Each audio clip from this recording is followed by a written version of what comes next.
Yes, guys, you know what time it is. It's your boy Jack here and Darius, and we're going to be doing a bit of a Champions League kind of roundup, a bit of a Premier League roundup, if we get to it. Just kind of getting back into the flow of things on this channel. Looks like while being quite dormant for a while, somehow we have somehow surfaced above 1.8K.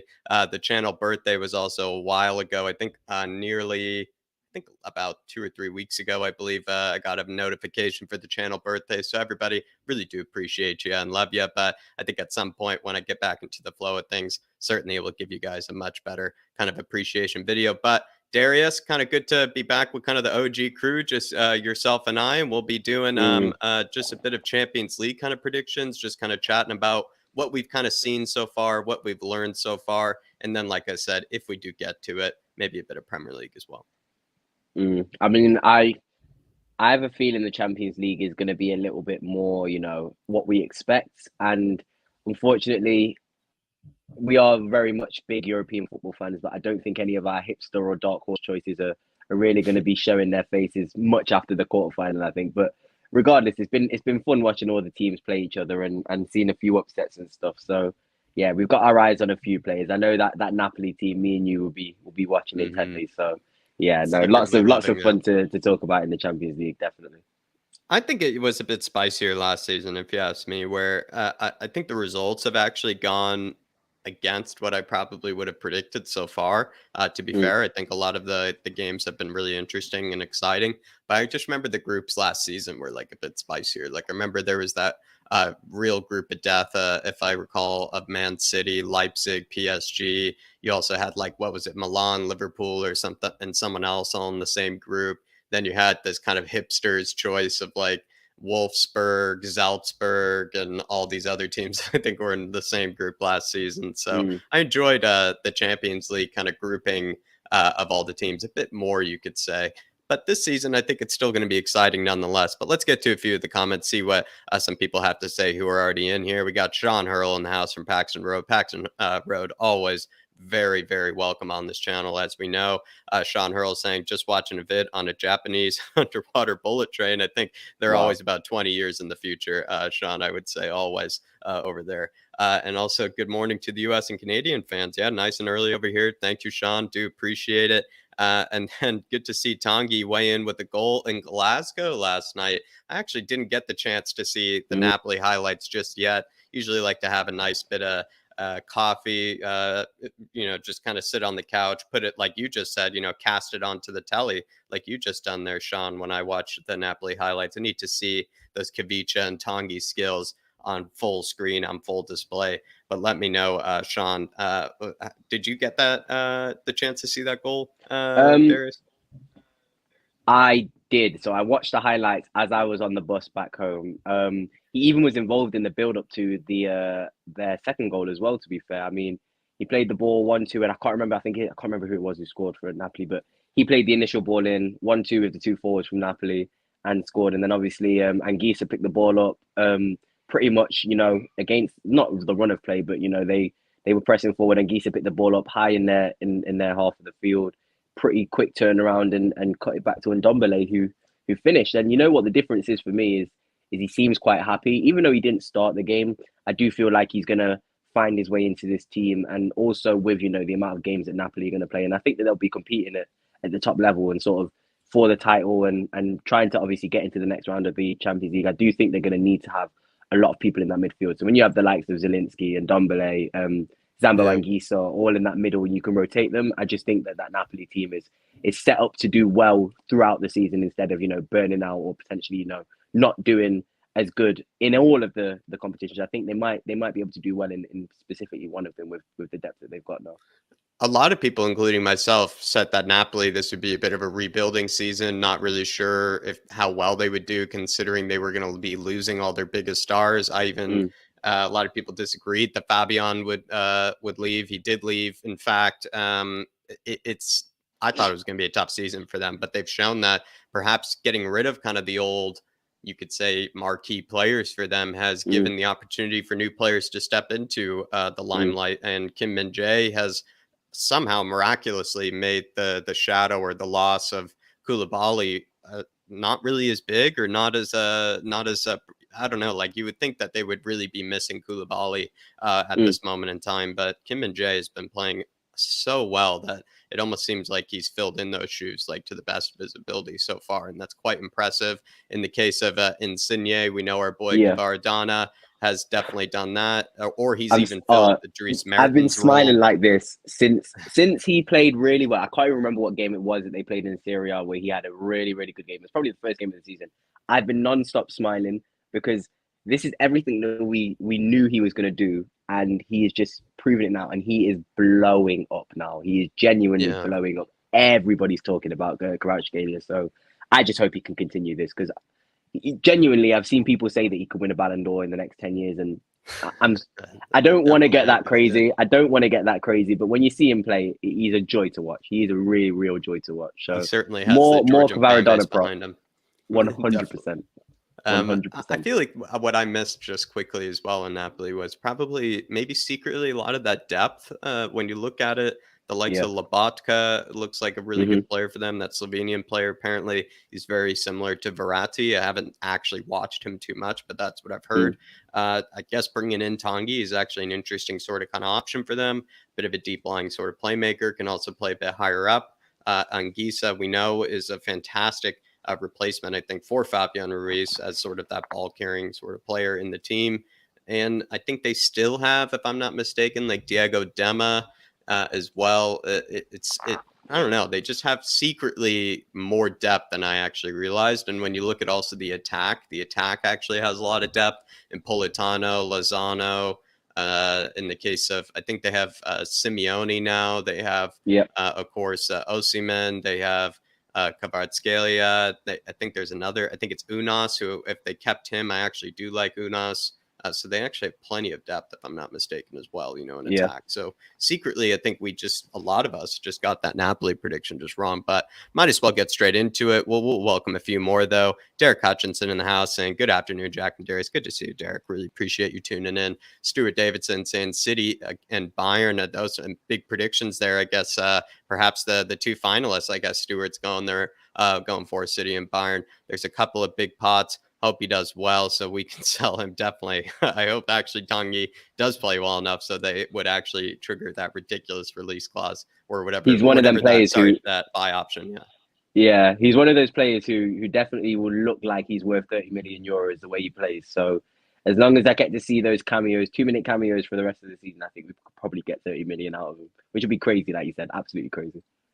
George Hill saying, "Big up, lads. Watching Chelsea still struggle in the Champions League brings joy to my life." Certainly does, George. And I must say, I said this from the beginning. I think when Dave and I were doing the Champions League or group stage pick or whatever, watch along, whatever garbage that was at the time. It took so long to actually get started, the actual Mm. picking of the teams. But that Salzburg team, I think, has been a tricky one for the past few seasons. And I'm actually kind of on a manager watch here, Darius, with Matthias Jaisla. I looked up his name just yesterday because I've always really liked him and never bothered to look up his name because he's always gotten some impressive results. I feel like Salzburg play really impressive and attractive football. I know that most Red Bull teams sort of are kind of supposed to be playing kind of that type of football, but nonetheless, he's kind of taken a few scalps in his kind of tenure, it seems like so far. I think Mm. he's gotten the best of Nagelsmann, I think, a couple of times, or at least made Nagelsmann sweat. And give him something to think about. I've seen him give other teams a bit of a tough game, and not really having that many experienced players or that many world class players to work with. Most of the players he Mm. works with are like under 24, under 23. So he's almost like a German Pochettino, I would say, at the moment over at Red Bull. But it's not a surprise that Red Bull have some young new Nagelsmann to Yeah. come through to come through. I mean, as much as they regenerate the players, they also seem to regenerate the coaches, Hmm. identical ones in the same fashion. But George, I'm not surprised actually that he got the best of Graham Potter. I think Jaisla is a very good coach by the looks of things. But let's get straight into it, Darius. Let's get straight into it. No messing about. These are my Group A and Group B predictions here, and Napoli, I feel like I've looked like the best team in Group A so far. I think they'll continue to grab Hmm. points against everyone. If I'm not mistaken, are their next two games against Ajax? So that could be tricky Yep. if you do look at it, where you probably would rather it be against Rangers. I feel like Rangers, interesting enough with Bronkhorst, are kind of actually falling off. He maybe is sort of, I don't know, they just seem to be out of form by the looks of things with how they're playing. I heard they got absolutely smacked in the derby against Celtic. Napoli seem to be the best team by far. Liverpool, I imagine they'll find a way to stay second or to grab that second place berth. But does that sound crazy? Maybe to start with Group A there, Darius, that Napoli do take first and they'll take the top spot. I want this to be sort of the finishing group. I think when you look at the first two games or the first two match days, Napoli, the result against Liverpool, everybody's going to be shocked at that. And for me, it was shocking in terms of how quickly they scored the amount of goals and how little Liverpool, were offering in defence. But I actually predicted Napoli 3-1, and I wasn't surprised in the sense of Liverpool were going to lose the game just because of the way that they play. If you put Osimhen and Kvaratskhelia up against the high line with Zielinski feeding balls in behind, it's a recipe for disaster. And I No. thought Ndombele might have got a start as well. And with him playing his quality of threaded balls, I thought it was a recipe for disaster. So it's surprising to me. I think the Ajax Napoli game Liverpool fans will need to watch quite hardly. Rangers, unfortunately, I just think there's levels. Europa League is Rangers' level. I think Will they turn up when their you game, Rangers, perhaps for a Premier League team, though? Because there is that sort of inclination, right, that they do want to always show the Premier League, they mean business. Maybe they yeah, might. I do And they think play a I bit do dirty, think I would say, Rangers. I do think Rangers have a way of playing, and I also think that they. It sounds kind of bad, but I also think they just enjoy the moment and they enjoy being in the Champions League. Yeah. And for them to get third place, I think would be a great achievement for them because you saw what the West Ham game did for them, or should I say, is it the West Ham game that they lost to in the semi final in last year's Europa League? The Rangers made it to the final.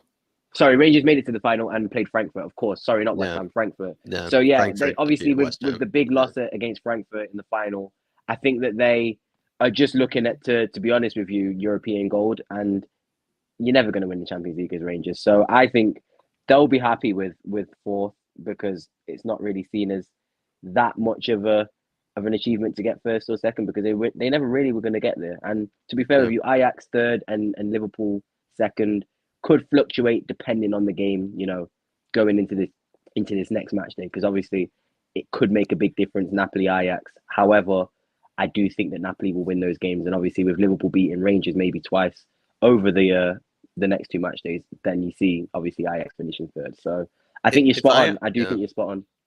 If I think it's all dependent on that situation where who you're playing twice in a row, because I think that that's 100%. still how it goes, right? Where you play a team twice in a row.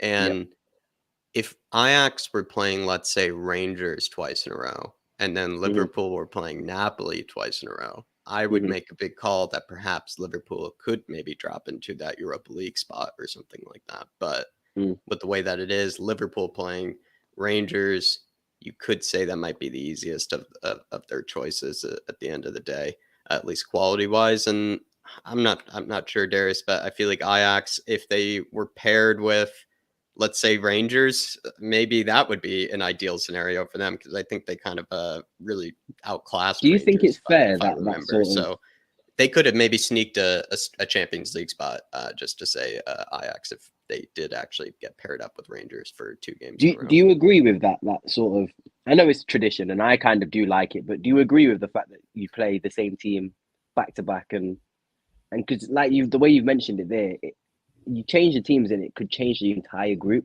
completely. And I just feel like sometimes Napoli deserve the win against Liverpool, so obviously they put themselves in that position to do well. But like you said, if you change those teams up, and if Napoli are to play Liverpool back to back now, then it could be a completely different story. So I enjoy it, but I just also think, wow, you have to sometimes with those Champions League groups. You may still be a decent team, but you may just get unlucky with your fixtures, and it may just turn out that it may not just work out. So Liverpool, if they did finish this group, this season, would I be surprised? I'm not too sure, Jack. I don't know. I Be think more it their could still level. potentially happen. I think it still could potentially happen. So yeah, I mean, it's difficult those two back to back fixtures. It's depending on who you get, isn't it?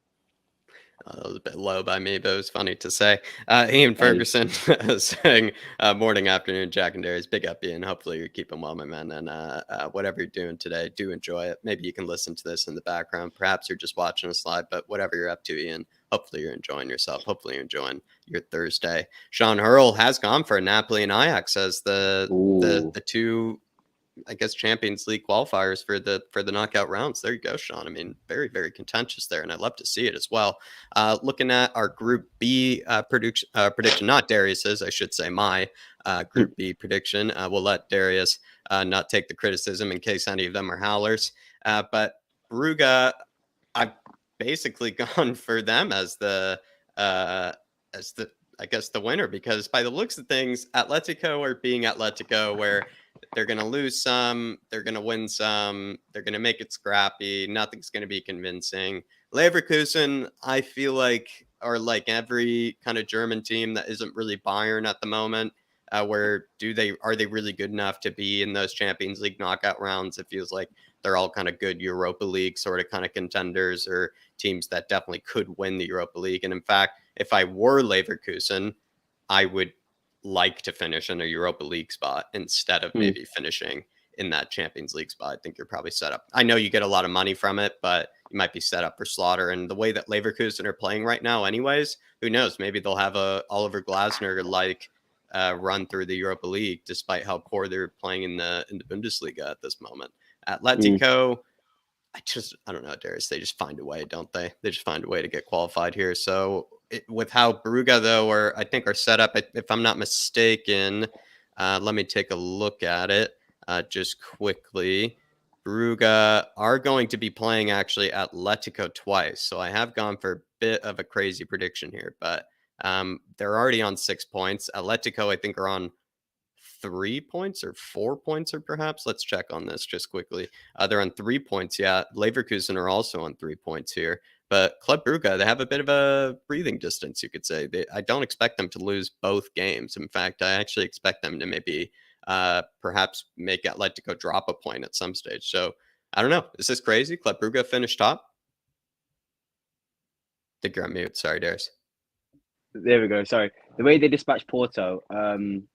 No, I mean, I again, Brugge remind me of Salzburg in a sense that there's always a player or two in that team that, in the next 2 years or so will probably be going to a big club, and it's always good to pay attention to that squad. But I've not really paid attention to Brugge, and the fact that they dispatched Porto, champions of Portugal, 4-0 at home, it's Mm-hmm. it's a big achievement, and I think that, like I said, I didn't actually hear what you said, but who are their next two games? Who will they be playing back to back in the next coming games? They'll be playing Atletico, and I wish it was someone else. If I would be more confident with this first place prediction Yeah, if they were playing somebody else.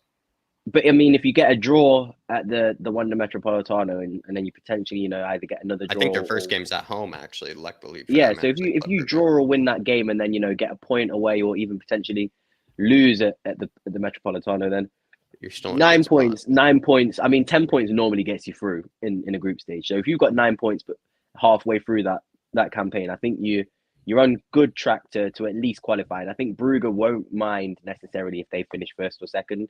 And I think that's why the confidence in them. I do believe they actually will finish. They will finish top. However, it'll be interesting to see with Leverkusen and Atleti, because obviously Leverkusen beat Atleti um, Hmm. before, but I'm just not, like you said, I'm just not convinced that the way that Leverkusen will play and the way that Atleti will play, I'm more confident Atleti will just grind out a result, get a 1-0, get maybe a draw here and there, and they'll end up on 10, 12 points you won't even realise. So again, I'm confident to say that I'm pretty sure that your predictions are on spot on. So yeah, one, two, It's a very Brugge different and Club Atleti. Brugge team. It's a very different Club Yeah, Brugge team. So I'm not really too confident about it. From what I can tell, in fact, I guess I can share it on screen at this moment. Just give me a sec here. Yeah. From what I can tell, different striker. I guess Skov Olsen, I do recognize him, but I think he's like a new signing. Hans Van Aken, of course, the 6'5" great player. center mid. Mm. Um, but maybe Onyedika was there last season. That does sound familiar, that name. But the rest of that team is just kind of like new, probably up and coming players, or perhaps just players that they've just brought around from the Jupiler League or the Eredivisie, and um, gladly I don't see Noah Lang in that team anymore. But Roman Yaremchuk, I guess, has also come into that team. I think that's an excellent signing for them. Mm, So I'm not really sure. And also, I think Philippe Clement, I think is his name, was their former manager over at last season at Club Brugge, and he did exceptionally well getting them into the Champions League before. He also, I thought, gave some teams in that he was in that group of death, I believe, with Leipzig, Man City, and yep. PSG, and they gave some teams some good games, and they played some very exciting football with CDK and Lang and Vanaken, etc. And I don't know, it was a fun team to watch. I must say, that Club Brugge team, and they probably would have done better had they not been paired so unfairly with a just a group of death, you basically have to say. But Mm. I don't know, It that was a Club horrible Brugge group. team, maybe we could have saw this coming if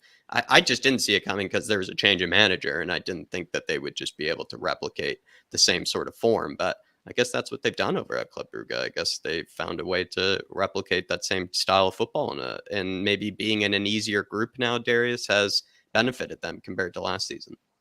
A They good would have maybe start is done this always, last season if they yeah, didn't. a good start. A good start. I mean, it's hard to have a good start against those sort of teams, isn't it? So when you start off well, 2 wins. I mean, even if you drop points in your next game, you play that team twice. Not that you'll get their number, but you can learn from that loss potentially and go and change your tactics and Yeah. take another 3 points from that team literally the following week or the following few weeks. So I do think they've put themselves with these 2 wins to start off their campaign. They've put themselves in a good position to at least qualify, and they could definitely win the group. hmm Sean Earl says, not sure about Group B on name recognition alone, Atletico Madrid and Bayer Leverkusen, but Club Brugge, I just don't. As much as I love the Bundesliga, Sean, I don't really have confidence with them when it comes to European Mm, games. I feel like they do find a way. Like they just play too expansive. They just expose themselves, I think, too much. The German mm, teams, they play a bit too naively. They play a bit too progressively, a bit too much with entertainment. That's what Spurs fans want. Funny enough, Stuart mm, Davidson says, "Just don't put your money on it." LOL. Yeah, the Club Brugge one, I'm not doing with full confidence. I'll tell you that. Big up, Ian.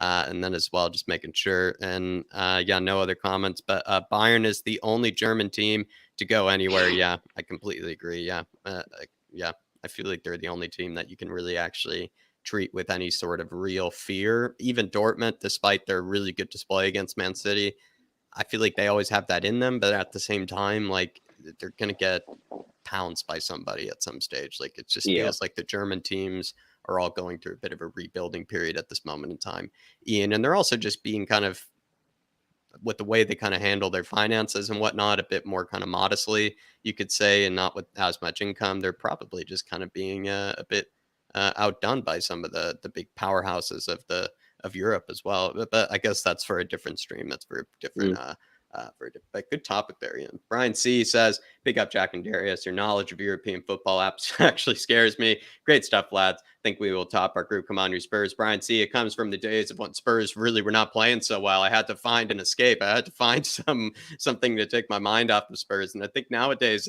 probably the reason this channel has gone a bit dormant at times is because Spurs are playing so well. And I feel like we found a time maybe in the week to get a stream up there, Brian. But yeah, this is definitely my therapy. This is definitely my comfort 100%. zone in a lot of ways. Big up, Brian. Really appreciate it.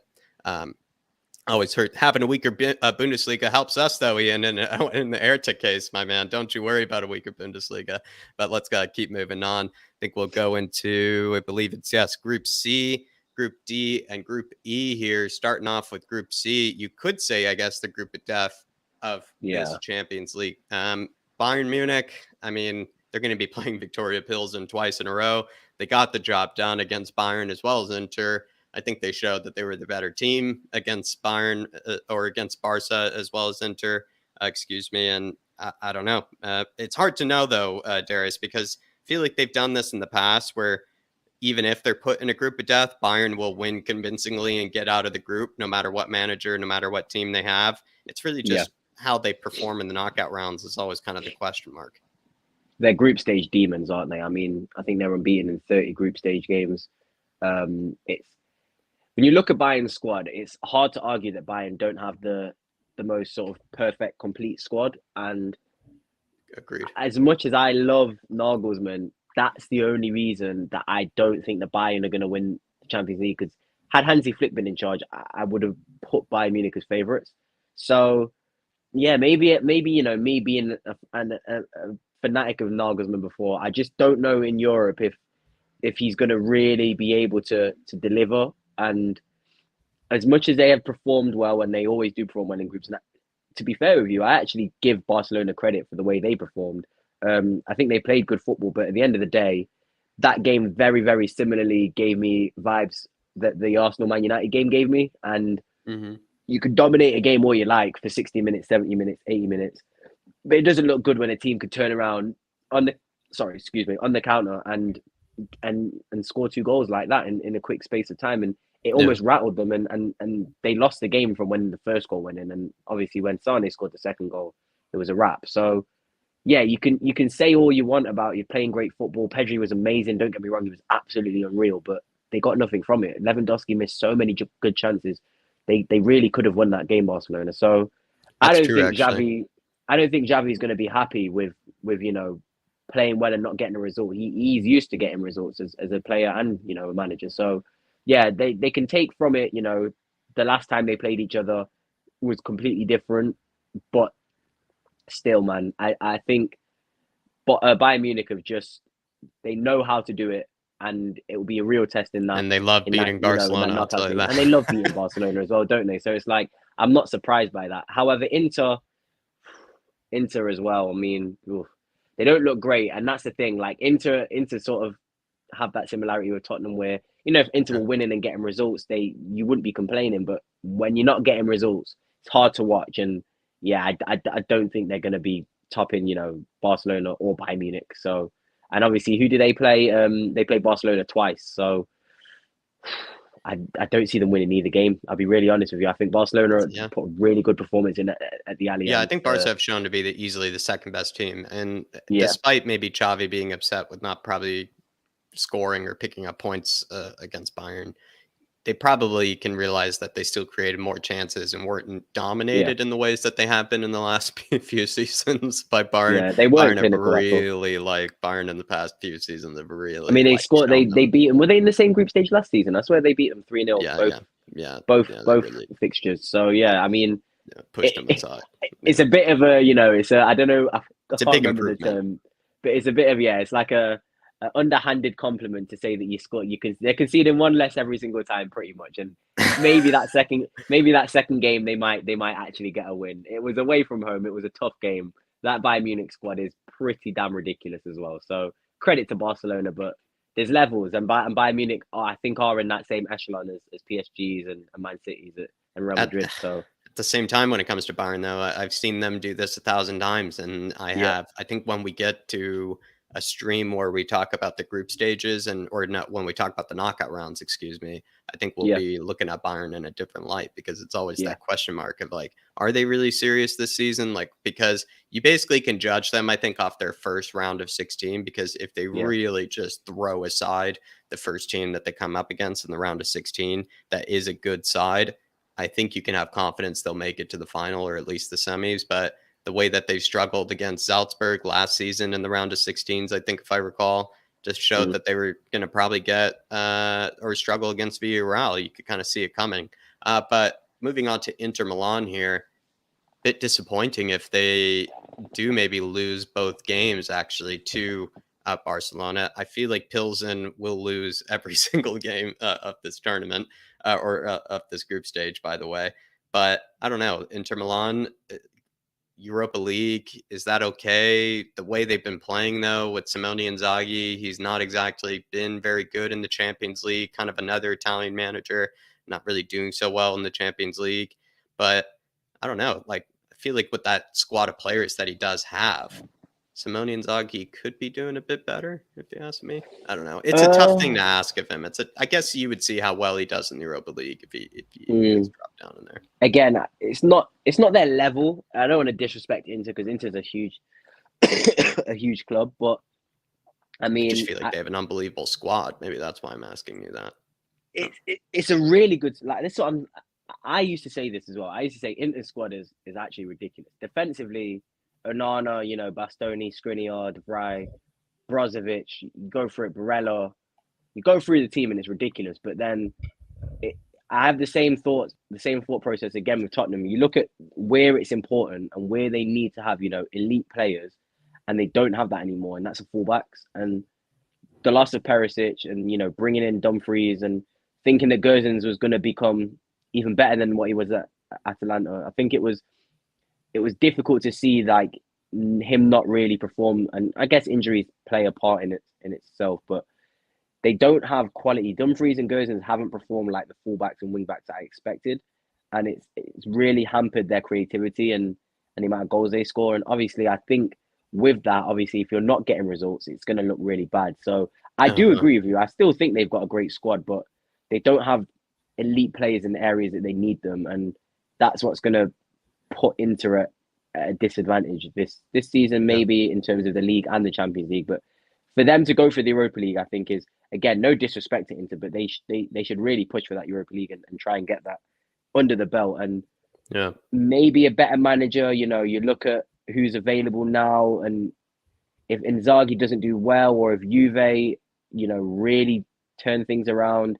Because I could see Thomas Tuchel wanting to go back into work straight away. You've got a system that's already through at the back. I think maybe Tuchel could go to Italy and potentially look at one of those two clubs and maybe improve them and build on them. He's a tactical manager as well, so I think the league would suit him.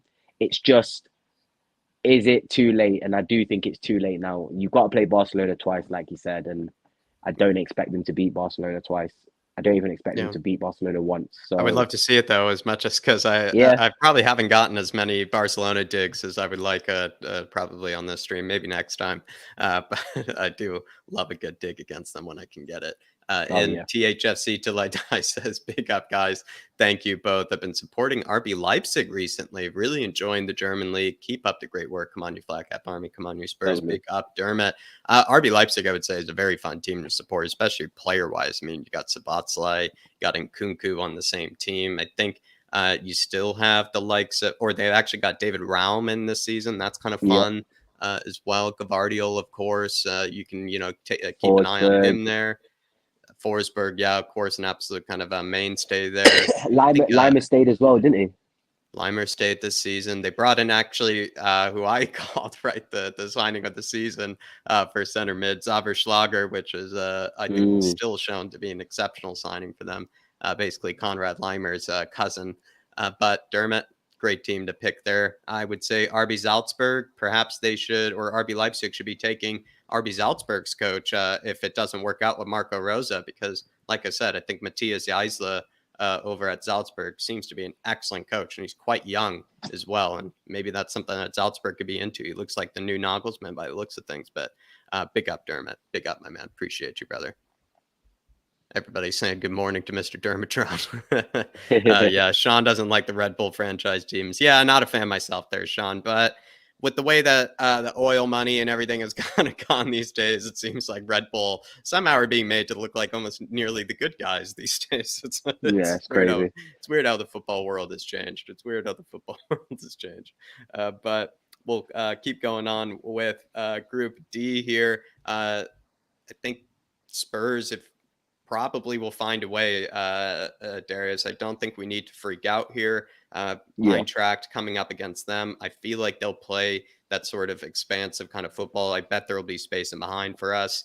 I don't really trust their defense. I know they've been able to keep out teams before, but apart from Ndika, I think Tuta is actually not really a bad player by the looks of things. That Brazilian player, I actually think he's quite good on the mm, ball. That guy Tuta, but Ndika, they lost Hinteregger. I think last time they went with like Hasebe, that Japanese guy who's like mm, 45 years old or whatever he is at this stage.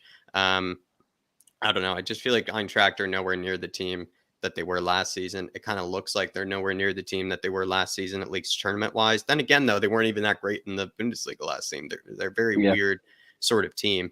They did pick up a win though against Marseille, so it's just confusing in this group. You could argue. I thought Marseille would be the best team in this group. I kind of still think they secretly are, because I think their manager Igor Tudor, greatest name to say of any manager, mm, very fun to say. But I think he's a great manager. I think he did well over at Verona. The reason Verona had such a good season with Simeone, Anthony Barak, Gianluca Caprari, all those Verona guys that had an exceptional season was because of him. He's now gone over to Marseille. I think they're level on points with PSG, if I'm not mistaken, right now, which is quite impressive. I Hmm. think anybody that's still level at this stage with PSG should probably give themselves a pat on the back. He's playing quite good football domestically there, and I'm kind of surprised isn't doing that well. Maybe in the Champions League yet again, another sort of Serie A manager, or at least former Serie A manager, not doing well in the Champions League. But Mm. I don't know. I feel like Marseille should be the best team in this group, Darius. So that's why I put them in third. But I guess Sporting, with their young manager, their Portuguese manager, Amorim, they're going to find a way, I guess. I did not Mm. predict this originally. I thought it would be Marseille that would take second. I also agree with you. I think Ruben Amorim he's I would love to see him at Brighton as Brighton's next manager. I think that would be a great switch over. In terms of Sporting, the only reason why I didn't fully count Sporting out was because of their team and just the fact that they just churn out players like it's a factory, and it is ridiculous. I mean, Pedro Porro had a great game yesterday. I do believe he played really well.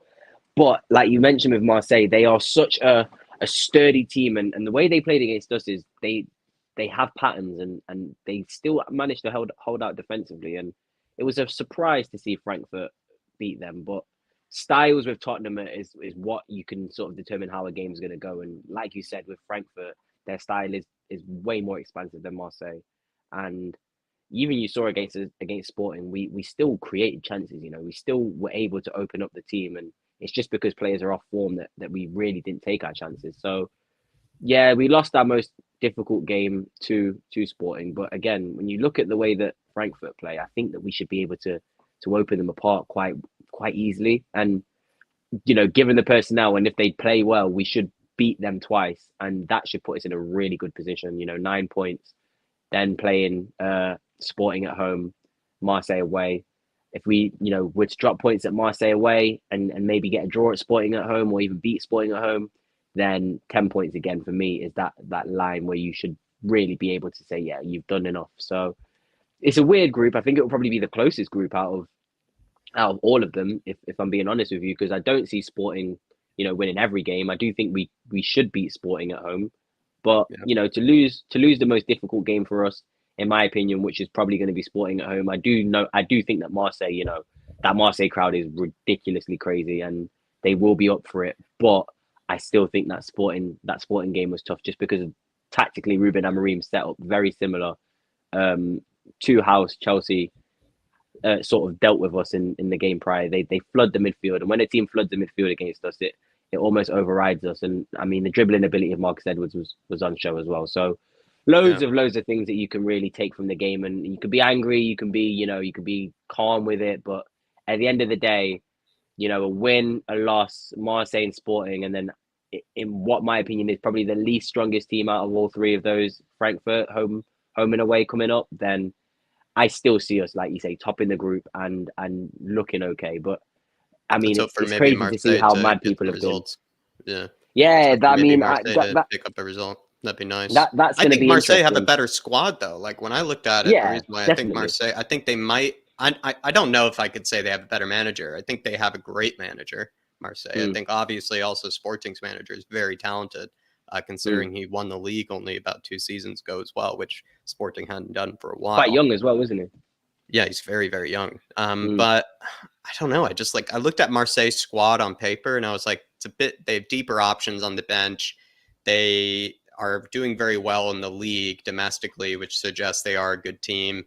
They have a lot of options, I feel like, in the midfield. I couldn't really say that with Sporting. In fact, like, I think both of their midfielders had a great game against Spurs, but those are kind of new midfielders in that team. It isn't Joao mm, Palhinha and Mateus Nunes anymore. So mm. I don't know. It just feels like that Sporting team is a much weakened Sporting team, despite them doing very well so far.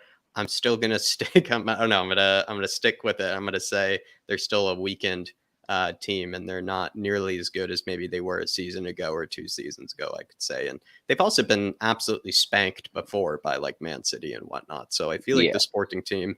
I don't know. Like, they looked good against us at times, but they also made it a really tough and kind of I, I don't know. We've It talked was about an it a awkward thousand game. times, but we talked It about was it a an thousand awkward game. times. But my big conclusion from that game also was I feel like people aren't talking about how wasteful the front three was, because I feel like there 100%. were so many moments when Harry Kane to Son to Richie all had amazing opportunities to just take a touch, have a bit of composure, play the pass, take a touch, maybe have a finish. It just all everything seemed way too flicks and tricksy, way too kind of first time passing, and it just was all kind of a bit off or kind of not really in sync. And I just feel like the front three actually hurt us in a lot of ways. I think they're actually quite wasteful because if you Mm, ask me, I think they actually had plenty of service, Darius, against mm. Sporting. They just didn't do Good very much chances with as it. well. Yeah, Yeah. the form of some of these players. I mean, again, I'm not getting onto it's not a Tottenham stream, but we're playing badly, getting results. This is the first bad result, first loss of the season.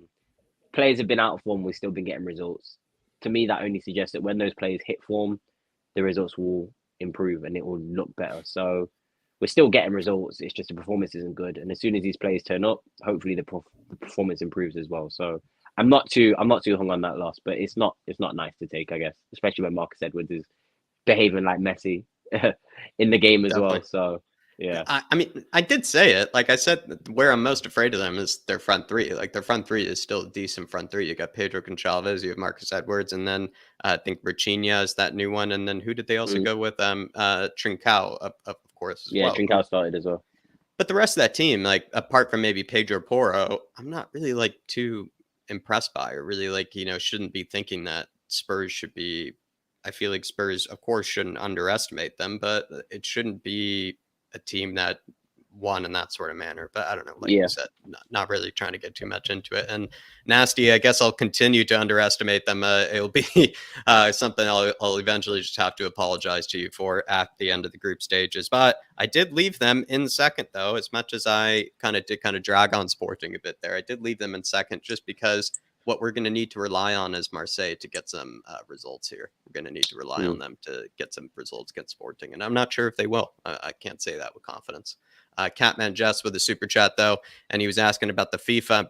By when I spoke to Dave, I think a while ago, Catman, we're trying to figure out whether we do something because Dave likes doing Ultimate Team. I'll be honest, I used to do Ultimate Team a way back, but once you kind of fall out of love with it, you don't really want to go back to it. It's like a hard drug or something. Like you just don't yeah, really want to go back into it. So I feel that. these days, Catman, I'm a very pro clubsy kind of guy with some buddies and things like that. Play a lot of pro clubs. If maybe I might stream that or something at some stages. I probably should. I think I used to, but it always got a bit tense or got a bit too kind of vulgar. I think at times, so I kind of didn't want to always Can't stream it. blame you.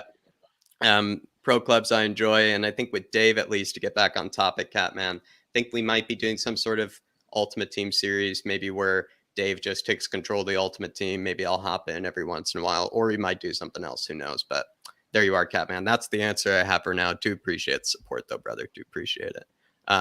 He also says, I think we will smack them at home. Our bad performance has caught up with us, and we weren't able to steal anything out of it this time, but it's a needed wake up call for the boys. I think it is a needed wake up call. Probably did go too many performances kind of just slipping by, kind of just sort of squeaking by, you could say, with kind of a result. Maybe this was sort of a wake up call needed. I know a lot of people have been saying, how many wake up calls do these players need? I agree when it comes to Eric Dyer, Ben Davies, etc. I think they have had plenty of wake up calls in their career when it comes to Spurs, as well as Lloris. But when you look at some of the other players in the team, maybe this was like a needed wake up call for them. Some of the newer players, you could say, into the squad, Catman. So I know kind of Spurs fans were a bit annoyed by that question I had last night about like, is this a needed wake up call? I feel like it is a bit of an annoying question at the same time with all the new players in the squad, with all kind of the new shakeup that Paratici has brought into it.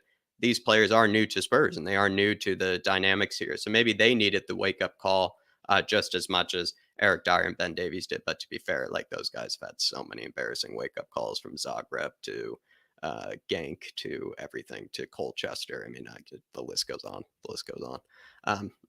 How can you Nasty. forget NS Mora? How can you forget NS I'm Mora? trying to avoid that one too. I'm trying to avoid that one too. Nasty Crime Boys says so far I'd say Group D is more exciting for how balanced it is. Interesting point there. And I must say, it's like if you were to the least glamorous group of death, you could say, at this moment in time. The least glamorous one. It really is confusing. It really is confusing, Nasty. I had a lot of faith in Marseille just because of how good they've looked so far this season on paper in every way. Eintracht, though, at the same time, have shown that they're an exceptional team in tournaments, and they know how to find a way in tournament play with Oliver Glasner. And then Sporting so far have looked, I guess, like the best team, sort of, but not really, I feel like. They kind of, like Darius said, sort of, or someone said in the comments, I think Island Life might have said they seem to be kind of scoring goals kind of late in games by the looks of things as well. Sporting, they hold tight, score goals late in games. I mean, that works in the Champions League, don't get me wrong, but a very confusing group. So you might be right, Nasty, a very confusing group. Group E. I don't know. I think we'll just get straight into it. Salzburg, Chelsea, Matthias Eisler, the guy that I've mentioned a few times now, did actually get a result against Chelsea. I actually watched that old game, Darius, because again, I was on manager watch, and I kind of was thinking like, Graham Potter, the esteemed tactician, coming up against this guy. We'll see how it goes here. We'll see how he handles it, because I didn't think it was going to be as easy of a match for Graham Potter as he might have thought, or maybe as most Chelsea fans would have thought, considering that Salzburg do play well in the Champions League. And I think I was kind of proven right with that one. And they did get the draw. I did watch the game. I think Salzburg actually were pretty good in plenty of moments, despite how few possession or little possession they had. I think they were quite scary on some of the counters. They were quite scary on the break. Benjamin Šeško looked really, I mean, that guy is, I don't know. He gave me sort of CDK vibes at times. Like, that guy's actually quite a talented player. Like, he really is good on the ball. He's even just sent out a tweet that just said Šeško is good. But Darius, thoughts on kind of the Group E? Maybe Chelsea, Zagreb, Milan. It's actually quite evenly matched at this moment.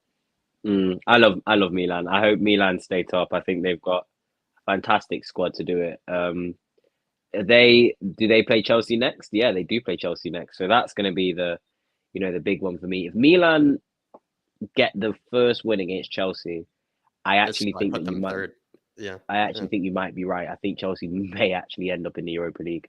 However, I never count out Chelsea because I know what they're like, and something just tells me that they're going to do it again. They'll turn their form around, and they might end up even being on top of this group. So, I mean, if they beat AC Milan twice, they go above them. If I'm not mistaken. So, let me take a look at it. It's gonna be difficult for me to really be able to have a definite judgment of this group until those two games have gone. But I will say at the moment, I mean, Šeško, I didn't watch the game personally, but Šeško, I'm more betting on also Salzburg here getting 6 points against Zagreb. So if Salzburg gets 6 points, that's a good point Zagreb, as well. That's 8. They're on 8 points. If Chelsea, let's say, gets 6 against Milan, which would be impressive, they would be on 7. Then leaves it still to be very spicy towards the end. Yeah, and then they'll have to play each other, won't they? So, and then Milan would be desperate to climb points back, and it would leave. This could turn out to be a very good group, couldn't it? Yeah, I was going to say this could turn out to be a good group. I think because I've agreed with you with pretty much every group, I'm going to say Chelsea are going to get second place. Yeah, and I think the Salzburg will get third, but I think Salzburg will look good in Europa League. So I don't think it will be a bad achievement or a bad result for Salzburg to finish third. Yeah. There's something about Chelsea. They always seem to pull it out of the bag, don't they? This is probably what I wish I could have done to Barcelona. What I've done to Chelsea here, to find a crazy reason to make them drop into the Europa League. I could have done it to Liverpool as well, but yeah, I don't like Chelsea. Really don't like Barcelona. But just with Barcelona, they are good. They look good. Xavi seems to be a good manager. Things are perhaps turning around for them, and maybe another stream to see how they actually do in the knockout rounds, but that's for another time. I do feel like Chelsea, though, it's dependent on whether they get 6 points against Milan. I think even if they got 4 points, they would only be on 5. And like I said, Salzburg, they get 1 win against Zagreb, they're on 5.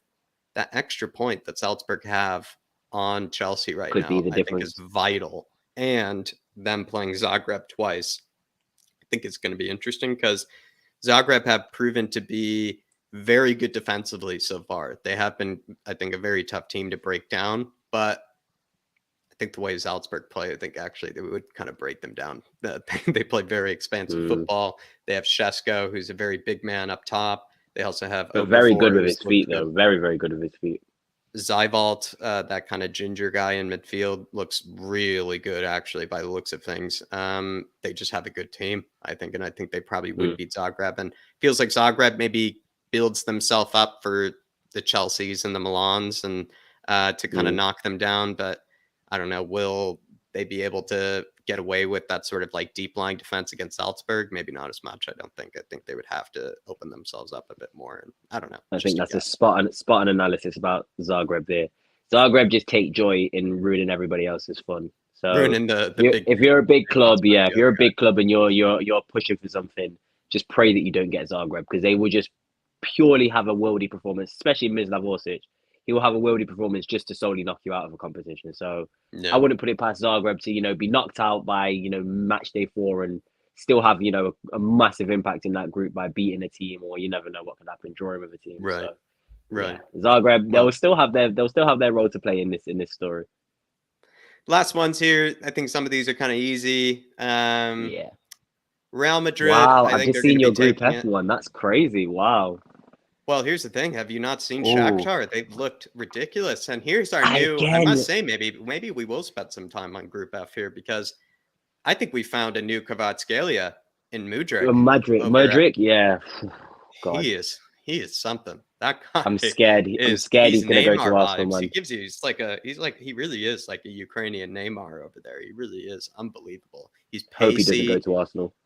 He's not even Neymar. He's actually almost like Vinicius Jr. the way he actually goes after players. He's very, very like direct, very pacey, lots of step overs. I also just love the Ankos and the just all the Anko and Ukrainian techie players. Like it's just such a secretly very techie, I think, kind of Yeah, that's a great point. nation. I think Malinovsky, they nowhere, Yaremchuk. no, It's a no, really good like point. yeah, not the big destroying midfielders maybe of the past or anything. Like they're all just very techie players over in Ukraine, I Technical think. players. Yeah, they're all Yeah. technically very good. That's a really good point to make. And so I don't know. So far, they absolutely dismantled Leipzig. I think they were the better team in a lot of stages against Celtic. I think Celtic, they're a really tough team to play at home. Don't get me wrong, but I don't know. Like I think Shakhtar have found a way, and perhaps they're like riding on a lot of momentum of playing in this big competition. Like the players are really putting everything out there. So I don't know. Like it would be fun. They're kind of this team I've always secretly really loved. I've always really loved Shakhtar. That combination of the Brazilian players of the past, as well as those really Yeah, techie Ukrainian players. I just think it's always been a fun team. They play very possession-based football. It's always very kind of stylistic and pleasing on the eye in a lot of ways. And yeah, I just like Shakhtar, and I'm kind of more rooting for them. It's not really a lot of logic behind this, but with how they've done so far, I think they have a good chance of doing it. But then again, Darius, they're going to be playing Real Madrid twice. So we'll see how that ends up going for them. But who knows? Maybe they might pick up a point. If they pick up a point, I think they could end up getting that second place position. mm. Is it crazy for me to say that the bloody Champions League winners, the current holders, could be one of the most underrated teams, or could potentially be a dark horse in this competition? Am I underrating? Am I personally underrating Real Madrid? Because I don't see anybody talk about Real Madrid potentially winning this competition again. I think And we I do it think every it's year just where we don't. No one ever says they'll win it any year. No one ever says I Real think it's Madrid. just as likely for them to win the Champions League back to back this season as it is for City to win it, as it is for PSG to win it, as it is for Bayern to win it. If I'm choosing 4 teams to be in the semi final, I'm putting Real Madrid with those 3. So Mm, uh, they just again, in terms of a squad secretly being built into actually looking like an elite squad. Federico Valverde is going to be one of the best midfielders, if not already one of the best midfielders in the world. And then you've got Shuameni as well. You've got Camavinga. You've got that front 3 doing absolute madness. You've got the defense looking sharp with Rudiger, Alaba. Courtois in goal. I just think of that team, and I'm thinking there's not really many weaknesses, if any, in that No. team. And I do think they're going to really, really just not, dominate teams 5-6 nils, but they'll 2-0 a team, they'll 3-1 a team, they'll 1-0 a team, and they'll end up in the semi-finals before anybody can realize. So Real Madrid, Mm. I don't ever argue anymore from now on. Will ever argue that they won't make it to at least a semi. And then when obviously I reacted when I first saw your group to actually see. People do not like my Shakhtar prediction, I Yeah, must like say, and I was just everybody about to seems to say think it's not even they're saying Leipzig will get ahead, but they're saying that Celtic will. I'll be honest, it's everybody, like they're on 4 points like Shakhtar, and like I said, if they get a point against Real Madrid, like I think that could close to be enough that will be enough to get them third. So they have a I chance think of getting yeah. second. I Yeah. think the upset will come. Shakhtar will pick up points. I think Shakhtar will win one of the games against Real Madrid. I genuinely believe that Shakhtar will win one of the games. If you give him my genuine prediction, I think they'll win the first game. Real Madrid will then, look at the game, re-strategize, and win the second game. So I do have Shakhtar finishing second, but that's only when I've actually looked at your table, because when I first seen it, I'm thinking this guy's lost his mind. Leipzig fourth, Celtic third, Shakhtar second. I'm like, no way. But when you actually look at it, Tedesco's gone. Marco Rose has come in. I don't really rate that as a managerial, change for Leipzig. It's I like think they might have a mini manager bounce, but I kind of like a really bad like for like. It's like a it's a bad like for sideways like. it's a sideways step, if anything. I think they didn't really, Tedesco kept the players for him, and he wasn't even really doing terribly. I mean, what were they expecting for him to go and challenge for the league? I know the form that he was in was amazing last season, but I think it was a bit harsh to sack him. So I'm not really sure on Marco Rose. And Celtic, again, Celtic look good. I really do like, is he Australian, their man? I'm pretty sure he's Australian, isn't he? Their manager. Their manager. Yeah. Yeah, He's yeah. On he's a whatever you say it. The don't know people how to either pronounce his on Japastakoglu, whatever it is. Yeah. what that's a very, very good attempt, to be fair. And that sounds right. I So think you I'm know it. gonna It's like say Kvaratskhelia. Once you get it, then you yeah. have it. I'm gonna call him Angie for a Yeah. nickname, just to keep it nice and short. But There you he go. he looks like a quality manager. I do really like the look of him. But I just think squad wise, when you have that superstar player who can sort of turn nothing into something, as Michaela, is it Mudryk? Is that how you pronounce his name? Yeah, Mudryk. Yeah. Yeah. And I just think I just hope he doesn't go to Arsenal. That's all I'm hoping. As long as he doesn't Yeah. go to Arsenal, that's it. But he's already been caught in them and been speaking about them. So I see that happening in January, which is quite scary Certainly. to think about. But Yeah. regardless of that, you've the way you explain that, and when you actually look at it, and the fact that Shakhtar play Real Madrid, and I I do always think they just look at actually the are going to get a fixtures. That's result. how I look at it. People might think Yeah, you're crazy sometimes, but you have to look at the fixtures and who each team is playing twice. And you also have to look at the points. Like you only breaking have it so many down, games. Like people forget like 2 games gone. You're already a third of the way through. breaking it down. I think again that's absolutely spot on. I do genuinely believe that Shakhtar will finish second. And you know what? I would Four love to see points is Shakhtar in the crucial. next round as well. I think Celtic does Celtic as well. Celtic and Shakhtar, whichever of those two go through, I wouldn't mind actually seeing them in the knockouts, because that's two clubs that I think really are, good clubs to have in the knockout stage. I don't think it should be completely filled with, completely bonkers oil fed teams, Yeah. that are worth 500 million and 600 million. It's I do like to see, tactical managers who are a bit underrated, and teams who have like one or two star players who can really carry them through. That's a nice story to have in the Champions League. So one of these two, I'll be happy with. If anything, I think actually Celtic would be a tougher team to come up against in the knockout rounds than actually Shakhtar. Also considering since Shakhtar isn't actually really playing at home for these Yeah, I Champions League mean, games, yeah, they're playing at good a point. neutral ground. So I feel like you would probably have a tougher time coming up against Celtic Mm, um, in the knockout rounds. But the way that the table looks to me right now and the way that Shakhtar are playing, I feel like they have a chance of actually sneaking yeah. second ahead of Celtic. And I think, like I said before, probably Shakhtar would make a decent run in the Europa League. I feel like they could actually be a secret kind of dark horse in the Europa League the way that they're playing Hmm. right now. But I think Celtic would probably be a better or a tougher opponent in the knockout rounds. But 4 points versus 1 point, 4 games left.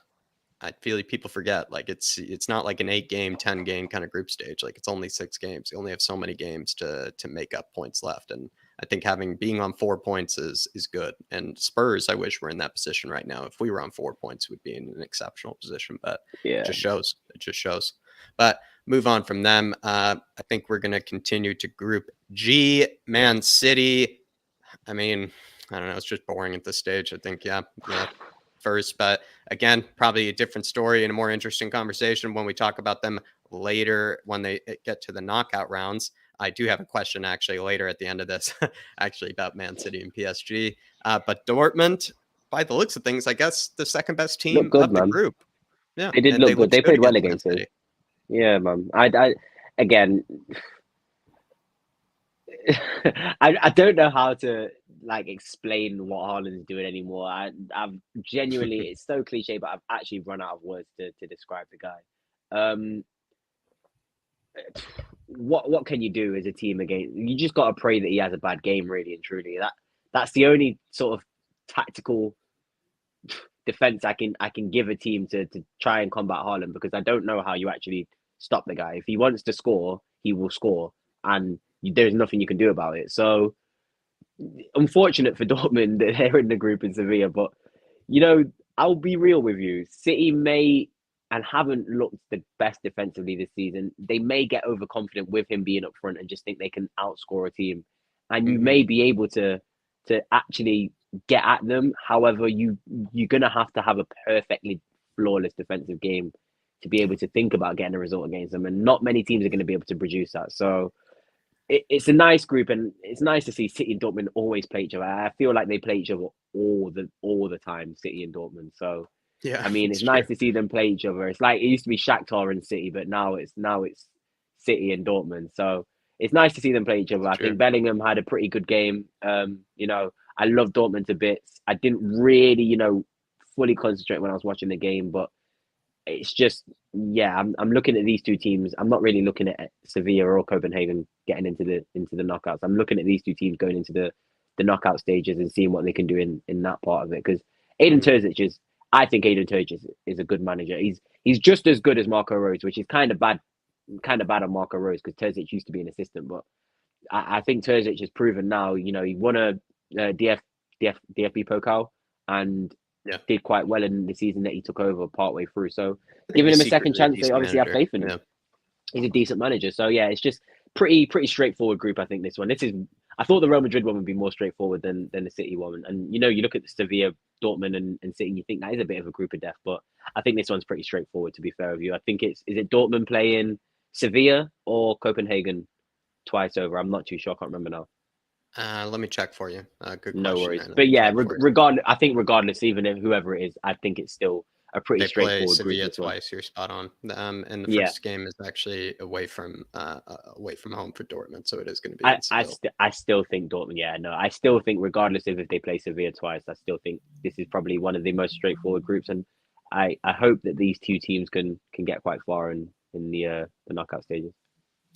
Sevilla, believe me, this is one of the worst Sevillas I've seen in a while. I feel like they'll still get into the Europa League. It's kind of their favorite competition anyway. I'd like to see them make that push in it. They're sort of flat track bullies at one stage or another in the Europa League. It was quite hilarious how good they were in it. But What, three in a row? I mean, I think not they an have a easy thing total to of do like at seven all. or eight.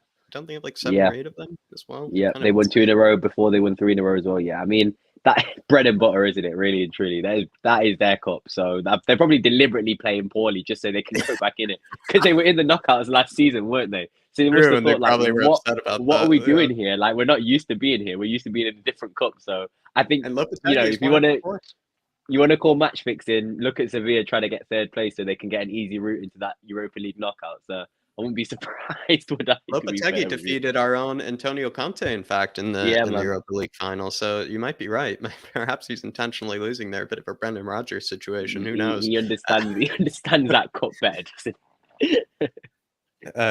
Group H last, That's but funny. maybe last, and you could say least. I don't really care about most of these teams. Oh god. PSG. We'll talk about them later. I guess I do have a question saved up for them, but Yeah. obviously going to probably be winning this out. Well, but Juventus and Allegri not looking good, which I guess probably was predictable. Benfica are good. Juventus seem bad. Darius, what are your thoughts on this? Could Benfica Um, actually grab second here? They have a I secretly good team, and also David Neres, who I've always been a fan of. forgot he went there. To be fair, yeah, Yeah, he looks comfortable there, and what a finish, I must say. I watched the highlights yeah, for that one. And I thought he looked good in that game against yeah. Juventus, and I've always secretly been a big fan of David Neres. I just want to take my time in this, this part of the video, this group, to just spend 30 seconds to a minute just roasting Juventus because I'm so completely done with that team. They look awful. They actually look awful. Like it almost makes me angry watching Juventus because it's like you literally won Serie A 9 times in a row, and you've gone this bad, and your squad isn't even that bad. Like your squad isn't even bad. Your squad's actually borderline, decent to good, Yeah, and quality, in fact. it's like, what excuse do you have? Like, genuinely, what excuse do you have? It annoys me. And this sounds spiteful. I actually hope Juventus don't qualify. They don't deserve to qualify. They are awful. And there's no excuse for them to be apart from the fact that I forgot his name now. I was can't even remember his name. It's The gone completely out manager, of my head. Yeah, Allegri, yeah. Allegri, Maximiliano Allegri. He's just washed. It might just be washed. It might just be it for him. He might. I don't think any team, if he does get sacked, I'm hearing rumors and this and that, and any team he potentially took over after Juve, I think he's just very stale.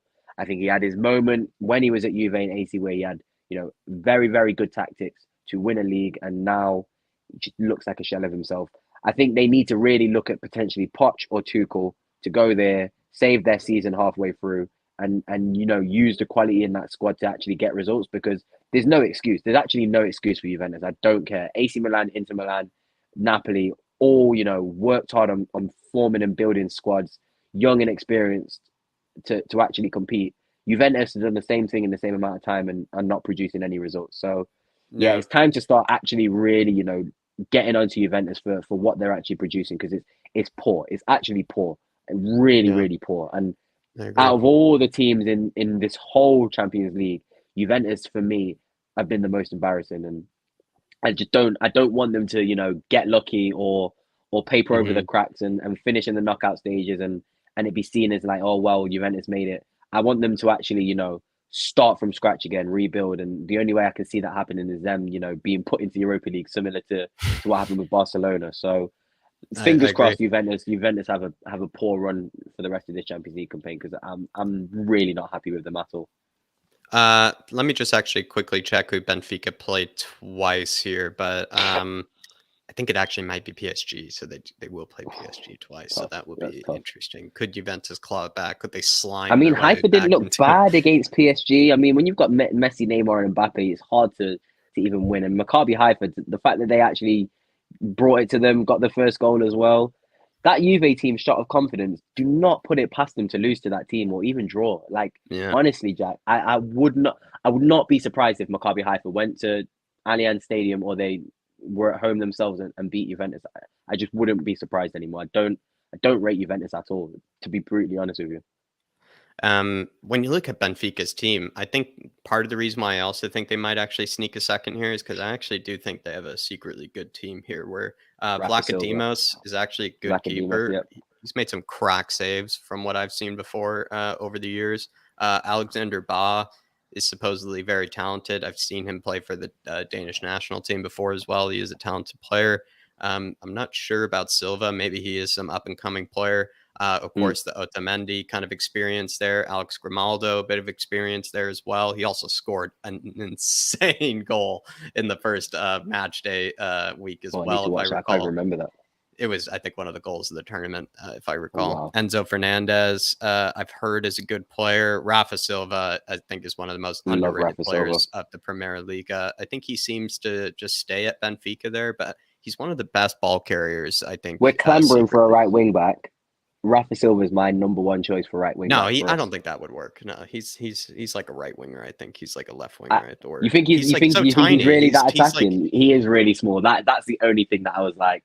I just feel like when I see him beat a man and put an actual good ball in, I'm like, you know what? You don't really need to defend. Like, let Romero do his thing and at least give us somebody who can deliver. But he's a great player. He is a great I player. think he's similar Underrated. to Lucas in a lot of regards. I think he's an I agree with you. exceptional Yeah, ball carrier, an that's a exceptional good player point. at dribbling past his man. Maybe has a bit more sort of composure in certain regards, maybe than Yeah. Lucas does, but I don't know. It's hard to say because they play in two different leagues. But I do like Rafa Mm, Silva.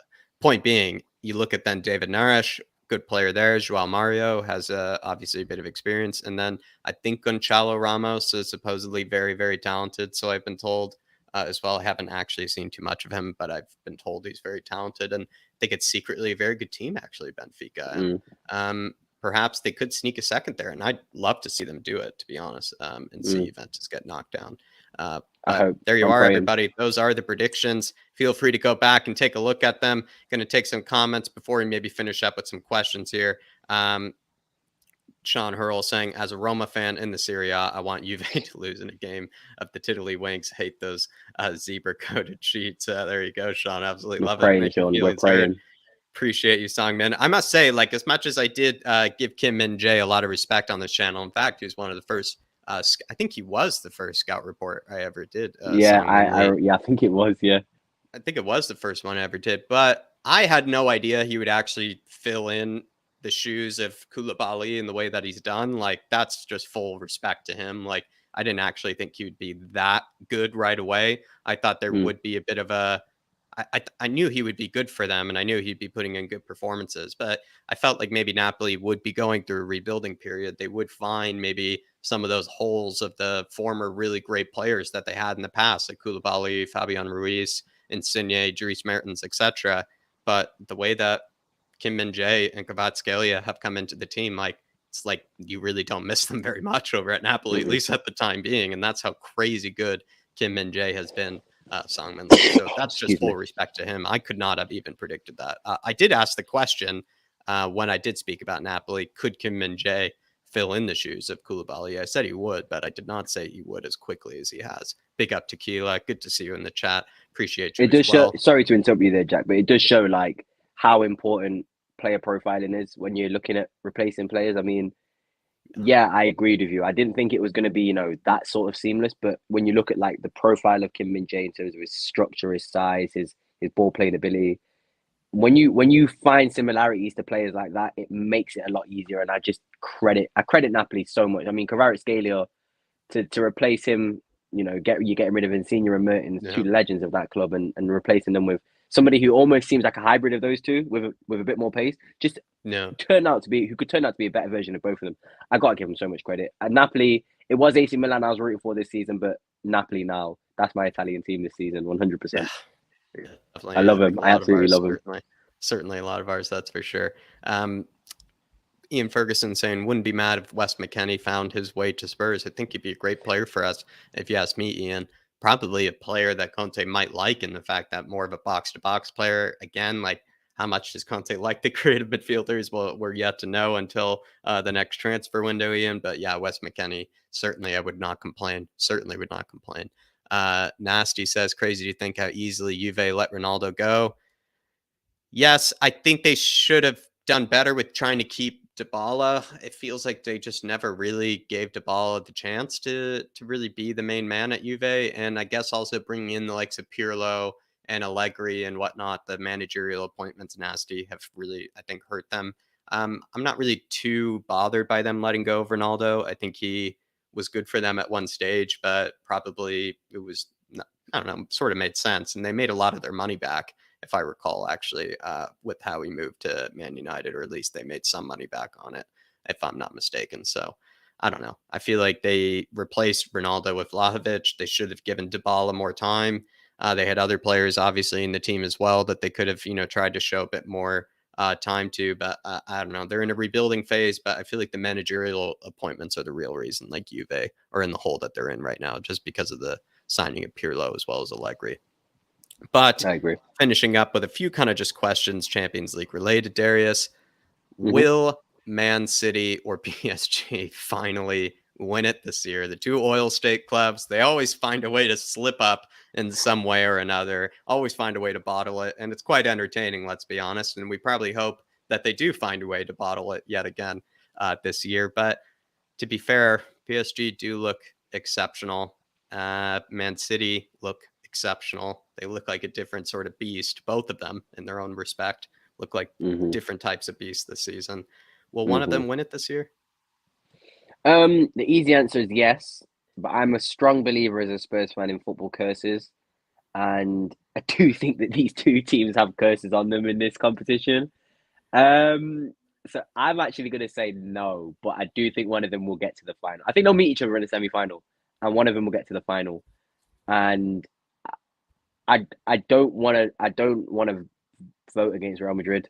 Something's just telling me again that Real Madrid are going to do it again. Don't know why, but yeah, I football curses are a thing, man. I'm sorry. I'm Yeah. sorry. I was about to call you the Paxton people. You are the Paxton people, but you're also the Flat Cap Army as well. I'm sorry, Flat Cap Army. Football curses are a thing, and I don't think They're we're going to tough to see these undo. two. These two, Tough to yeah, undo. it takes a lot. It takes a lot. Haaland might be that curse breaker. He really might be that curse breaker, but They're no, almost like just Horcruxes and like Harry Potter or yeah. something like that. You can see a bunch of crosses around in a circle, flames going. No, Yeah. I don't think that it's going to happen this year. It's inevitable, isn't it? But Hmm. something's telling me Real Madrid, man. If Yeah. you really want to put a bet on something, Real Madrid will have low odds, and I don't know why they have low odds because they are And I think they're literally the weirdly champions of the better world. this season than they were last season. I agree. So I agree. I think If they're Valverde strangely carries on better. how he is, I mean, I'm mind blown by the performances that Freddie Valverde is putting in at the moment. Yeah. It's elite midfielder performances at the moment. I mean, he's got like 5 or 6 goals and assists in this season from midfield. So Yeah. if Vinicius, him, He's very all those players versatile as well. perform, yeah, Yeah. it's going to be a long day for a lot of teams. So yeah, I'm going to say one I of them will think hit they the need to final. bring in One a of them will right reach the back as final. well. I just think they need to That's a good bring in a point. right back as well. Danny Carvajal, we all love Danny Carvajal, but um, Imagine they never they sold just Hakimi. need That's something else. crazy. They just need something else there. Just something like in case he does get hurt, because I think Yeah, he's exceptional when he's at full fitness, but there's going to yeah, be a time period when Carvajal is going to be needing some replacement, needing some sort of a backup there. So I think they agreed, should look at the market in January if I were Real Madrid. But agreed. Chouameni looks exceptional. I think we're not surprised there. Camavinga, I don't know. It's crazy, like the way It's a that they ridiculous have team. just that midfield replacement for Cruz, Casemiro, and Modric. We're seeing it unfold in front of our eyes. Hazard looked actually quite good as a false nine in Hmm. place of Benzema. In fact, there was I think that video that even came up on Twitter on their possession play when Celtic were trying to win the ball high up the pitch from them. The way they just broke down and broke the press was like unbelievable. Like they completed at least like 2.5 minutes of passing while like Celtic were pressing them quite hard until Mm. like Hazard basically just scores a tap in. It's absolutely beautiful goal. But It's actually ridiculous that I genuinely think that people are underrating Real I think Madrid. I they've actually think they're dark done it horses every year they've won it. To be fair, I every think year, every year every year. they've won it the past decade. I think we've underestimated Real Madrid. It's I don't think a crazy. lot of people have. We should be all arrested for doing it, but we continue to do it every single year. It's ridiculous. Absolutely. PSG. This is my thinking. I think PSG are likely. It's hard to say whether they're the team that could win it of these two. With Man City, I have a feeling that Guardiola will find a way to sabotage himself in the Champions League, some shape or form. Um, Even if he wins it this year, I wouldn't be impressed. I wouldn't even give him a cookie for it. I just feel like, well, long time coming. Like, and you basically bought 3 countries worth of GDP in order to win the Champions League. Congratulations. Like, it's just not like Not that really an impressive. achievement. It's not really that impressive at this stage. I think if he had won it, let's say a few seasons ago with Man City, or even last season or the season before that, I'd be more impressed. But now that he has Holland, he has to win it. If you ask me, like he kind of Pretty has to much. win it. And if he doesn't, I would be deep. Even I'd laugh. To be fair, with PSG, the reason I'm afraid of them, Darius, simply is Neymar is playing well. I think when Neymar starts playing well, you have to worry because he basically is. I think I don't really like Neymar at all, but he is secretly, I think, the best player on his day at times when he is playing at like full capacity and playing at full focus and everything. And supposedly Hmm. that's what he's doing this season. Supposedly he's kind of on a bit of a vengeance with maybe how the It's World PSG Cup fans Neymar, have isn't it? looked at him. Yeah, it's a different looking Neymar. I think he'll only be for like a season or two. I bet he'll keep it up just for like a season. And it depends on how well PSG do in the Champions League, I bet. But when you have like Neymar playing at full capacity, like he's He's basically, unreal. I don't know. I hate to say it, like I find him even more devastating than Mbappe at times because what Oh yeah. Mbappe like has the pace and he has the timing of the runs, like how Sonny does, and the freakish athleticism and ability to take it past a man. But like Neymar takes it past 6, 7 players, and then you have the player that can also play a through ball in between the lines to Mbappe running in behind. It's really Neymar that sort of does all the work when you look at how they kind of create chances. And I don't know, he's just also ridiculous when he's playing at full ability, I think, and he's kind of just unstoppable sort of. I think he's, even right now, considering Messi's age, I think he's more unstoppable than even Messi really is. So I don't know, when you have Messi, Neymar, and Mbappe clicking, Darius, It's I scary. think that is the scariest thing you could It's find. And honestly somehow frightening. Galtier is making it work right now. Somehow he's finding a way to make it work. I feel like that PSG team might have a better chance than Man City. That would be my hot take. Maybe they have a better It's chance of winning it. it's so scary what a World Cup can do to Neymar's form. I mean, the guy is playing outrageously this season, and I don't think, like you said, it's going to stop anytime soon. I think as long as PSG do well, and as long until December, until this World Cup happens, I think Neymar's going to be. Neymar is, in my opinion, the best player in the world at the moment. I don't think there's any player better than Neymar at the moment in terms of performances. And you can say, French league, Farmers League, this and that, whatever you like, cool, but you still can't take away from the fact that Neymar's performances are. He's doing everything, like you said, and I just think that the motivation comes from the fact that the World Cup is this season, and even better for him in December. So yeah, not much to really say else on PSG and Man City. I will say Man City because I am just an absolute addict of Haaland, but the way you break down that front three, and that's all they need really. You don't even need to speak about the rest of their team because it is genuinely a ridiculous team. I mean, Vitinha had a blinding game against Leipzig. Is it Leipzig they played recently? No, I can't remember now. They didn't play Leipzig. Vitinha, no, not Leipzig. They PSG played My mind's gone. Some Maccabi Haifa. absolute They played Maccabi Maccabi Haifa. Haifa. They had an absolute, I mean, again, it's Maccabi Haifa, absolute blinder against Maccabi Haifa. But Vitinha again, the policy of transfers is fitting well with the level of quality that they've already got in the team. You've got Ramos, you've got Messi, you've got Neymar. That experience is through that team, and now they're adding Vitinha, Fabian Ruiz. It's scary. It's very very scary. Yeah, definitely. Definitely. Maybe one last question here. Semi-finalist predictions here, Darius. I can go Oh first if you God, like. please do. I mean, I know my four, but I want you to.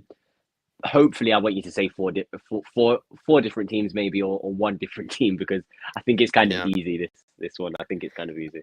Obviously, right, they can be matched with each other and they end Yeah, up knocking each other out. But if we were to make, these kind of late predictions, I would say Man City, I agree. PSG. I agree. It's kind of interesting. Like maybe there might be fewer English teams in it this year than last year. That would be I don't. wild. Real I don't think there'll be Madrid, any. Real Madrid. I agree. Wow, I guess we're gonna say it. Bayern, no English teams. Or do we all Except for agree? Man City. Except for Man City, I don't think Liverpool Oh or yeah, except for Man Chelsea. City, of course. What am I kidding? Yeah. So Don't one think English don't think team Liverpool instead and of, what Chelsea was make it, it. 3 last season? Was it 3 last It season? was so Real Madrid knocked out Chelsea, and they knocked out City. And Liverpool, Liverpool. it yeah yeah yeah. I mean, there wasn't that many last season either, but they're always up there. You know what it is for me? I don't even think many English teams are going to get close to it. I think Chelsea might not even get out of the group stages. Liverpool might not even get out of the group stages either. We're going on like Liverpool are home free as well, and I know that you're excited about that as well. And then obviously we've got little old Tottenham, who I don't think we're going to get anywhere near the semi final this season. So Man City are going to be holding that flame for us English teams, but I don't see any of the four, but Man City, Bayern Munich, PSG, and Real Madrid. I really can't see any of the teams getting in there. If I had to ask you one other question apart from that, if there was going to be like a dark Yeah. horse team or like an underdog team that you could see maybe reaching the semis, who do you think that could be? But apart from that, I don't think any other teams. Let's take a look. Maybe if we were to go back through it here, let me just take all this stuff away. Let's have a look. I mean, I wish it Could was Napoli be Napoli. seen as one? I feel like Napoli, no.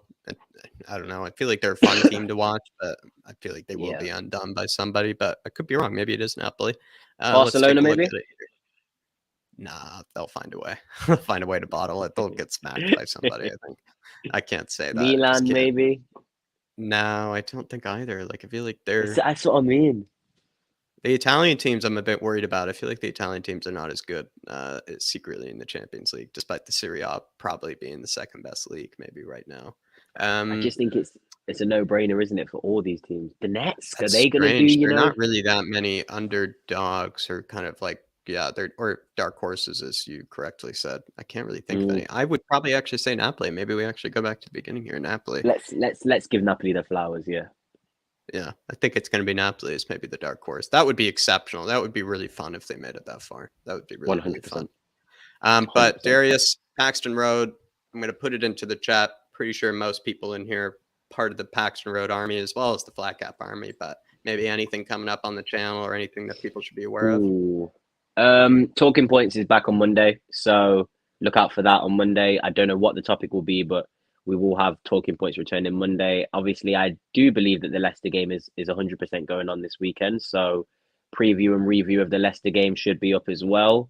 And apart from that, just stay tuned. I mean, Jody, Sid, Sean will always have things coming up, so yeah, just keep your eyes open. Obviously, I'm really looking forward to hopefully getting back to some Premier League action on the weekend. But yeah, no, it's a pleasure. Obviously, always being on this channel, and like I said, it's fun not always talking about Tottenham because I know results aren't bad, but performances aren't great, and at least we can watch good teams like Bayern Munich and Barcelona play football, and we can talk about the failure of Juve and all that stuff, and Kvaradona and Kim Min Jae becoming actual Yeah. famous in the football world. So yeah, I not a lot on Paxton Road. Obviously, with the games being a little bit slower recently, that's probably why. But we are coming back with Talking Points and the game on the weekend. And yeah, anybody else, if you haven't subscribed to this channel, I know you're watching the video on the channel, but I know some people watch videos and don't subscribe. Strangely, if you haven't done that already, please make sure that you are already subscribed to Flatcap Euro Talk as well, because all the players that we talk about and all these up and coming players that you want to find out about and you want to be the first to know and find, and you can go to your friends and say, look, this is a gem that I was telling you about a year ago. If you want any of that, this is a channel to come to, because I Great, man. find all my knowledge and I find all my hidden gem players from this wonderful man Jack in this channel. So yeah, Appreciate make you. sure that you're really watching in, because Kim Min Jae and Kvaratskhelia might be the greatest spots that you've ever found on this channel in Strangely general, as mate. well, I don't know what reason at all. It's maybe just lucky, maybe just inspired at the time. Who knows? Maybe the spirits of Kavaradana and Kim Min Jae were just coursing through me. But they were also, I think, the first 2 or 3 scout reports I ever done was actually Kvaratskhelia and like Kim Min Jae back in the day when I really had. I don't know what I'm doing now, but back in the day when I really had no idea what I was doing on the channel. My first ever scout reports were those 2 guys who are absolutely tearing it apart Killing over it, at Napoli. Catman killing Jazz, it. watch on for AC Milan versus Napoli on Sunday, Jack. Ooh, that sounds spicy there, Is that what's Catman. on this weekend? Oh, that's going to be a great game. If I'm not maybe enjoying perhaps one of the days off and enjoying one of the few days left of sunshine in this swampy place of New York, definitely Catman. That would be very, very fun for sure. Let me know if you would be interested as well. Big up Pierogi, big up Sean Hurl, big up Ben Kaufman, big up Welsh Gal as well. Nasty, really appreciate you as well. Songman Lee, George Hill, plenty of you guys that have tuned in. I really do appreciate it. Absolute legends. Big up Tequila. Big up Ian as well. But that'll be all for now, everybody. Pretty sure Dave will be going live with the Boys in Green podcast earlier or later today on the Irish Hotspur. Plenty more probably could be coming up on this channel. I do apologize for it being a bit dormant, but I will be better at kind of planning things out in the future. And it always is nice to have a bit of help as well with our lovely partners and Darius over at Paxton Road. But everybody, Pleasure's enough mine. chatting for now. We will be seeing you. Come on, you Spurs. In Conte, we trust. We will be seeing you. Bye.